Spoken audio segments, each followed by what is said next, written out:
All right, guys, gonna throw one out there for you because I need your help. Got a 2003 F7 I acquired last year, track sheared off of it. Purchased a new used track, installed that, all went well. Replaced stuff in the rear suspension, did all 4 new drive bearings on the drive shaft and jack shaft. Been putting everything back together. The driveline feels great. Everything went well. So I've been taking it out for some test drives here this winter. My first time ever riding the sled. And what I've encountered is this thing runs great until about half throttle. And all I can get on here for maximum RPM, if it's up on elevated on the stand, is maximum about 7,200, 7,250. Now if I'm on it riding, it's probably like 6,500, 6,750, something like that. That's the max RPM. And what I've been reading online is I should be getting maybe just under 8,000, call it 7,900, somewhere in there. So I'm about 800 to 1,000 RPM short. And once I hit that throttle range, this thing stammers. And I was wondering if I could get your guys' help on maybe why that would be. Some context of what I've tackled so far. At first I thought maybe it was fuel. So in the tank, I've replaced both smart valves, the pickup line that leads to the fuel pump, and the regulator assembly. Also related to fuel, I've taken the fuel rail off, cleaned that. I've removed the injectors, cleaned those. There was some gunk in the internal screens in them, so I got all that off. Spray panner looked good. They fired. I hooked them up to a 12-volt assembly. So on the fuel category, the things I have not touched would be the fuel pump itself and the fuel regulator. I do not have a fuel pressure test gauge, so I do not have that info for you. Also, the other items that I tackled, seen a lot of chatter online about exhaust valves.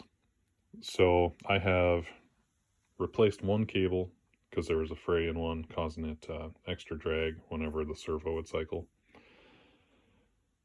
And I've got both cables adjusted perfectly. I believe it was 34.5 millimeters. I have tested the servo's operation at like 7,000-ish RPM. It turns and opens and stays open for as long as the sled can reach 7,000 RPM. So I'm going to say that the servo is good. Cables are adjusted properly. I cleaned the exhaust valves. They operate efficiently, like when I just pull the cable with my fingers. So I'm going to say that that's off the board, unless you guys have another opinion to offer. The other area that I tackled was clutching. And with clutching, what I've replaced, I went through the primary. I installed new bushings in the cam arms, new washers on each side of them. The pins were good, so I left the pins in. I did replace the lock nuts on each leg. I did put the new factory spring in here. Looked like someone else had been in the clutch. The cover wasn't indexed right compared to the tower assembly, so I rotated that a little bit too. That's what I've done with the primary. The secondary, I've replaced both bearings. Well, Cat calls them bearings. I'll call them bushings. The bushing on the outside and the bushing on the inside. I've also replaced the rollers. And I've also replaced the secondary spring. I also adjusted the belt deflection to what I believe is correct. You guys can let me know. It's maybe a strong 1/8 inch right and above the sheaves, top of the belt is. So I believe all that to be correct. And I'm still, after each area that I've tackled, I test this thing, and I'm still getting that stammer at, call it 6,500 RPMs. If this matters at all, The fuel that I can get here in South Dakota, it all has like 10% ethanol thrown in it, unfortunately. So I do have this switch in the ethanol position as opposed to regular. So those are the areas that I've tackled. And I think my next areas of concern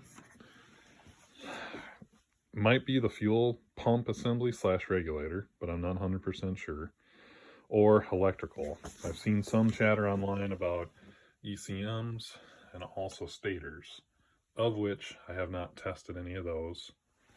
So I think those are my two areas: fuel delivery and electrical.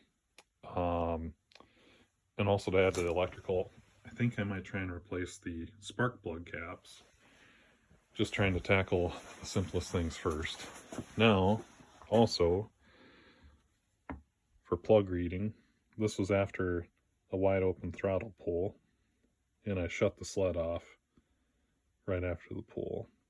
So these have a deep, kind of a deep brown color to the inside of the insulator. You guys can kind of tell there. So they do not look like they are lean by any means. This one's maybe a little bit more traditional cardboard color. So to me, these look like, as far as fuel goes, it looks like they're burning pretty good. But I would love your guys' input on them. These are brand new plugs.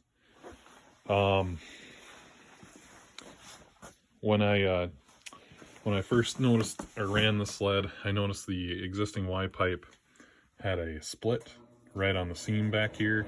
So I replaced this with another used pipe that did not have a crack in it.